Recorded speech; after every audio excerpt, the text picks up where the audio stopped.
Mr. Long Bam. Pag tumira swak na swak, Mr. Long Bam. Bawat bitaw matik wasak, Mr. Long Bam. Alam mo ng laro'y matikas, hindi ka uubra sa step carry ng Pinas, Mr. Long Bam. Pag tumira swak na swak, Mr. Long Bam. Bawat bitaw matik wasak, Mr. Long Bam. Alam mo ng laro'y matikas, hindi ka uubra sa step carry ng Pinas. Pag hawak na ang bola kahit magbantay ka pa, matik puntos na agad, sumabay man dalawa. Kada pihit pag nasilip na ang butas ng mata, napakalabong sumablay kahit magdasal ka pa. Sa laksak sa loob, raraga sa pasugod, walang katulad na crossover, ang bantay lulukod. Siya'y biglang susulpot, malingat ka lang ay rekta na reverse, lay up may kasama pang foul.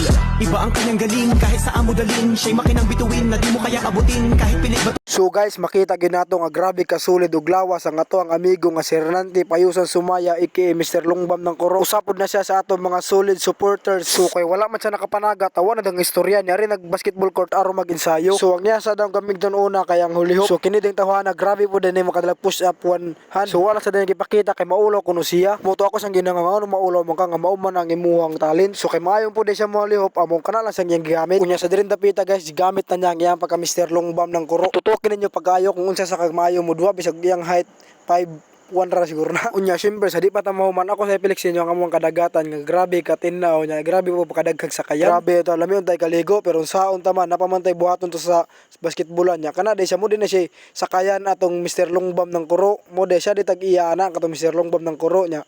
Iyang gigamit nga service ya kana radi ang kaya kay wala man siya bigiw. I mean na siya bigiw pero base murag gihulman nya sa nabantayan pud yung anay pukot mo din na siya tag-iya.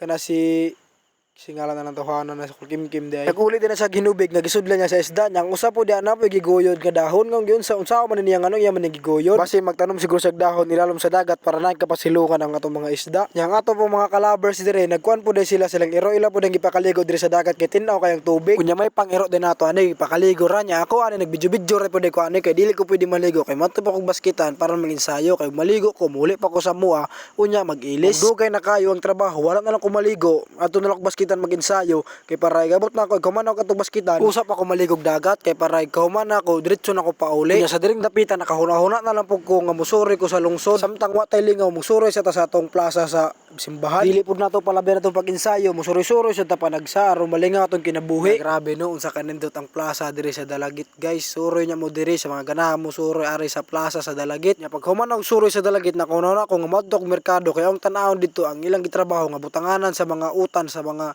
vendors. Kaya aron di magkalisod ang atong mga tindero sa atong utan gibutangan gyud sila og nindot nga butanganan. Samtang nagsuroy-suroy ko sa merkado wa na ko nakahunaw na nga madto pa man ko basketan para mag-ensayo nagabin-an na lang ko kay padulong na ko pauli. So kay nagabin-an man ta ugman na lang ta mga ligo og dagat kay ugman na po ta mag-ensayo og balik kay karon padung na ta pauli nya nga atong gipa-ensayo ganiya kasi Mr. Longbam ng Kuro man nya igor mo ko nagbidyo-bidyo ganiya igor ako nagbidyo Mr. Longbam ng Kuro nya ako po nagbidyo po ko sa ato naligo. Unya guys mo siya salamat sa pagtan-aw ninyong tanan.